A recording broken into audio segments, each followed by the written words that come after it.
Before Assassin's Creed Black Flag Resynced is released, I wanted to make this video going over all the Easter eggs, references and secrets that are found in the original Assassin's Creed Black Flag, because I think it will be interesting to see which ones carry over. Before I begin though, I want to say a massive thank you to my channel members for their extra support to the channel. It helps out more than you know and it is always greatly appreciated. With that said, let us get started. So I'm going to start by covering perhaps the most popular and well-known Easter egg in the game. I don't know what was going on with Ubisoft during their earlier years making Assassin's Creed, but we had a giant squid in Assassin's Creed 2 and a whale in Assassin's Creed Liberation, and now we have both in this game. Anyway, in order to trigger this cutscene, you will need to travel to the Antoka wreck. Then once you come out of the diving bell, swim towards and enter the captain's cabin, where you will see some parts of the squid retreat from the window. If you go over to the window and wait there for a few moments, the cutscene will start.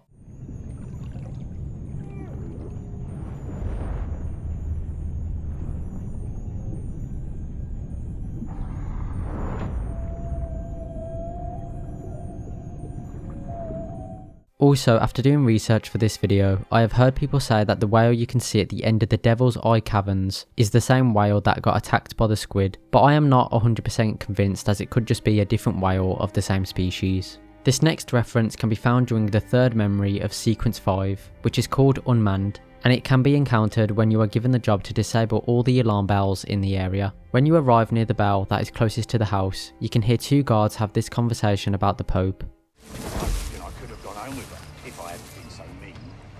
But we had a row, and I said something nasty about the Pope. That's a bit daft, isn't it? You know she's Catholic. Yeah, I know she's Catholic. I didn't know the Pope was. This conversation is very similar to a scene from the 1982 British comedy called The Young Ones. Well, we had a row, and I said something about the Pope. It's a bit stupid, you know she's Catholic. Yeah, I know she's Catholic. I didn't know the Pope was. The memory titled Mr. Walpole, I presume, is a reference to the famous phrase Dr. Livingstone, I presume, reportedly spoken by explorer Henry Morton Stanley when he met David Livingstone during an expedition in Africa on the 10th of November of 1871. However, this quote does not appear in Stanley's original journal.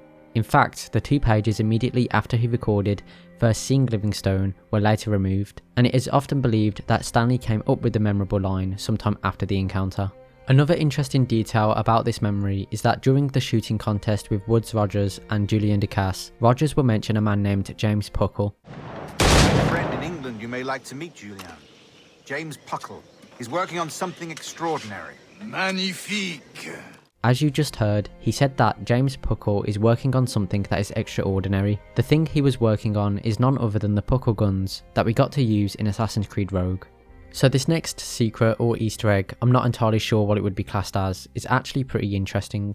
During the third modern day segment, where you need to hack into the CCO office to spy on Olivia and Melanie, and then break into the office and hack into the computer, you get a file containing ideas for future Abstergo entertainment projects. The one I want to focus on though is this image. As we can see, there is a man looking at the pyramids. The reason this is interesting is because back in 2012 there was a leaked image for a rumoured and now cancelled Prince of Persia game set in Egypt, and the guy we see in the art in Assassin's Creed is the exact same as the man that was in the leaked screenshot.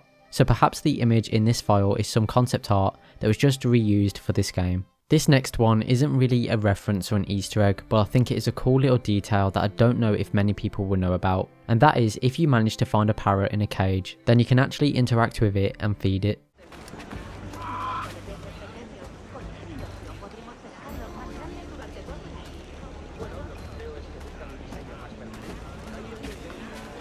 There are 3 remaining references that are found within the names of memories, so let's quickly focus on them before moving on to the more detailed references. The first one is the naval memory titled Papers, Please. This is a reference to the indie game that shares the same name. The game was released on the 8th of August of 2013 and was developed by only one guy named Lucas Pope. The next one is an assassination contract that is called Tomb Raiders, which I think all of you will know is obviously a reference to the classic game Fortnite.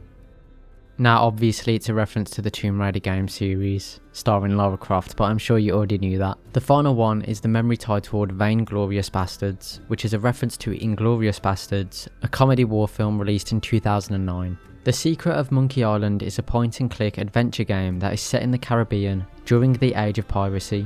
so you already know Assassin's Creed Black Flag has some references to it. The first one can be found during the first memory of Sequence 10, which is called Black Bart's Gambit. Near the end of the memory, when you have to escape with the flagship, Roberts will say this line of dialogue. Fancy a wee like the hot winds of hell blowing it. The same phrase is also spoken by the ghost pirate LeChuck at the start of The Secret of Monkey Island. There's nothing like the hot winds of hell blowing in your face. The second reference to the game is found in the Pirate Captain memory. Your objective is to assassinate a pirate captain called Mancomb Seepgood, which references a character with the same name in The Secret of Monkey Island.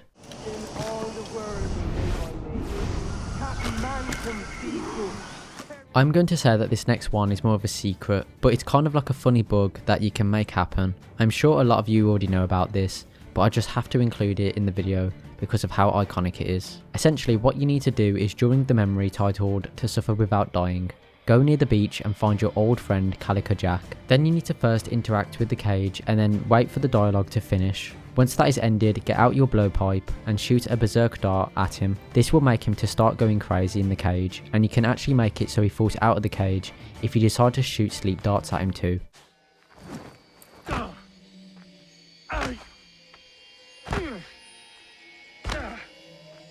Back in the modern day, and more specifically returning to the same email with the picture of the Prince of Persia character, there is another reference to none other than The Simpsons in the email. If we scroll down to the matrilineal line ideas, the last one is titled The Summer of Love and set in the 20th century. This is a reference to a scene from the 491st episode of The Simpsons. In this episode, Homer takes Bart and Lisa to E4, which is a parody version of the real world E3. There is then a part where there is a poster for a game titled Assassin's Creed Summer of Love. The next reference can be found within the database entry for the Ocelot. When you scroll down, you can read a section of it that says, "We may have to consider putting tigers and cassowaries in these jungles too, something genuinely threatening," with the reply saying, "Please no, I beg of you." This is a joke and reference to Far Cry 3 and the annoying deadly predators that are found in that game.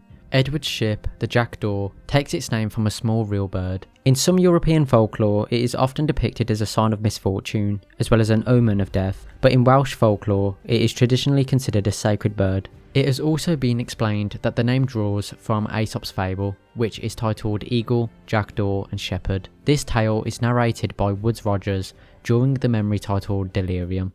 Soaring high above a shepherd's field that swooped down on powerful wings to seize a grazing lamb and carry it off to their nest.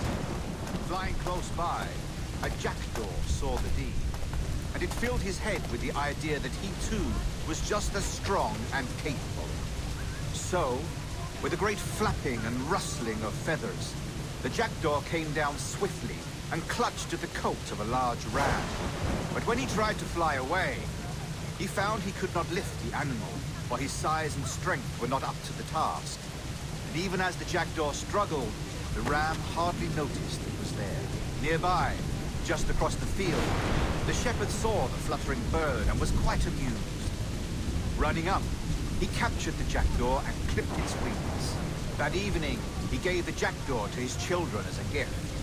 "What an odd little bird this is, father," they laughed and shouted. "What do you call him?" "This is a jackdaw," the father said. "But if you should ask him, he would claim to be an eagle."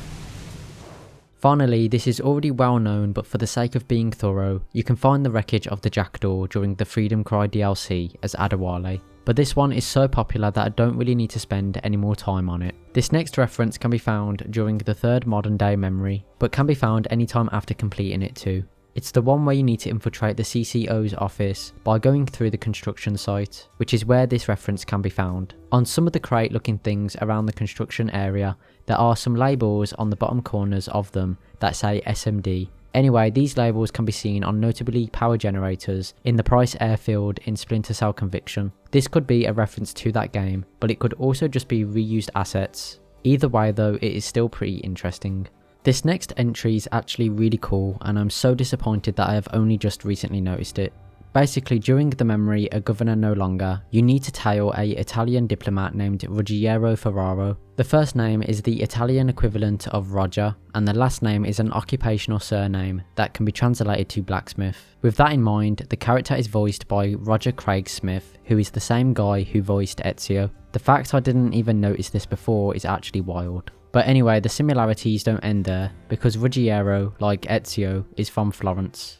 All straight lines and rigid blocks and still no sense of order. Oh, how I miss the warm and winding streets of Firenze. How I miss Cusco. While walking around Abstergo, you can overhear some of the people working there have some conversations. Take a listen to this conversation. Yeah, I think so. He's super arrogant. Have you tried turning it off and back on again? That's all he ever says when I have a problem. Exactly. This is a reference to the British comedy TV show called The IT Crowd or It Crowd, where a character in the TV show uses a pre-recorded tape to answer people's IT related problems. Hello, IT. Something's wrong with my computer. Have you tried turning it off and on again? As you may already know, the hunter ships that come after you once you have a bounty get a unique name. One of the names that the ship can spawn with is Thriller Bark. This is a reference to the anime series One Piece, which Thriller Bark in that is the world's largest ship and the former home of the Thriller Bark pirates. Another name that the hunter ships can potentially spawn with is the Hornblower. This is most likely a reference to C.S. Forester's Horatio Hornblower book series, which depicts the story of a Royal Navy officer during the Napoleonic Wars. Another anime reference can be found in the multiplayer for Black Flag in regards to one of the weapons for the duelist character. The weapon is called the Scarlet Needle, and the description for it is "Choose your fate, surrender or die." This is a reference to the Saint Seiya series, more specifically a character named Scorpio Milo, who often says this line. Surrender or die. I personally don't watch any anime, so I don't really understand this, but I hope I explained it correctly for those who know it. In the modern day of the game, there are a numerous amount of references to the real world through various games, books, and other Ubisoft media that are found throughout the office. But I am actually not going to focus on these for this video, and instead save it for the AC Rogue video, as there are a few more references in the same office if I recall correctly. However, one area that I think may have something that is unique to Black Flag is the glass case in Olivier's office. Within the case you can find replicas of some weapons including a stiletto, a Syrian saber, Maria's dagger, and 2 sawn-off shotguns from a game called Red Steel 2, which also happens to be a game that was made by Ubisoft for the Nintendo Wii in 2010, which is honestly quite cool to see. Another few references to Watch Dogs can be found in the modern day, which for those who somehow don't know is another game series made by Ubisoft. The first one can be found in an advertisement that you can get from hacking one of the computers. The advertisement is for a technology corporation called Bloom that is found in the Watch Dogs games as they serve as the primary adversary throughout the storyline. Another reference to the Bloom Corporation can be heard during a conversation between 2 Abstergo employees, where Bloom is mentioned by name. Take a listen. Have you ever been to Chicago? Once. Well, Chicago Heights, actually. I drove through it. I'm thinking about moving there after my visa runs out here. You American? Yeah, I have a few friends working for Bloom down there. I think that sort of thing is more up my alley. So what happened with Olivier anyway? Did he quit? You didn't hear? He disappeared. No way. He flew to Chicago for the annual shareholders meeting and just vanished. Never even showed up to the meeting. Where did you hear that? I haven't heard anything. I keep my ear to the ground. During Memory 2 of Sequence 9, which is called Trust is Earned, you need to assassinate the 2 Templars, Josiah Burgess and John Cochran. Now if you decide to follow them around for a bit before assassinating them, then you can of course listen to some of their dialogue, in which there is a reference to the 1987 war movie called Full Metal Jacket. Pull up your socks and grab your cocks. This ship is sailing. This sentence is very similar to a line that is said by Sergeant Hartman in the movie. Drop your cocks and grab your socks.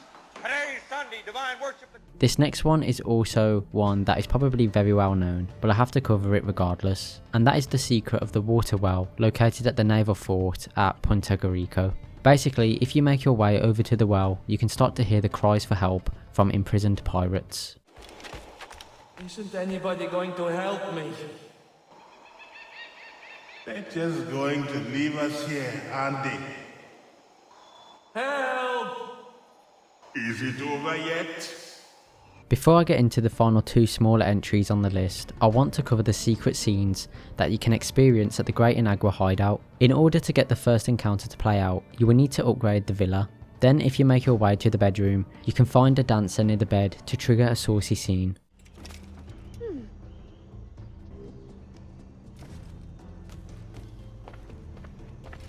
Now, if you still have some stamina left and want to go for round 2, you will need to complete the main quest, because then a female assassin waiting just outside the bedroom will proceed to run away from you.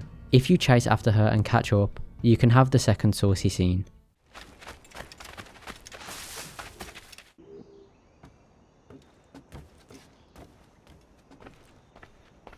Okay, so I decided to put these last two references at the end of the video, because one is just the name of an achievement called Death of a Salesman, which is a reference to the 1949 play with the same name by Arthur Miller. Then this last one is a reuse of a reference from Assassin's Creed 3. So if you saw my video on that game, then you will already know about this one. But if you don't, then basically you can sometimes hear NPCs say this line of dialogue. What we have here is a failure to communicate. This is a reference to the 1967 movie called Cool Hand Luke, where a character says the same line. What we've got here is failure to communicate. And that is all the Easter eggs and references I could find. Let me know in the comments if I missed any. And again, I want to say a massive thank you to all my channel members for the extra generous support. Thank you so much for watching, and I hope you have a great rest of your day.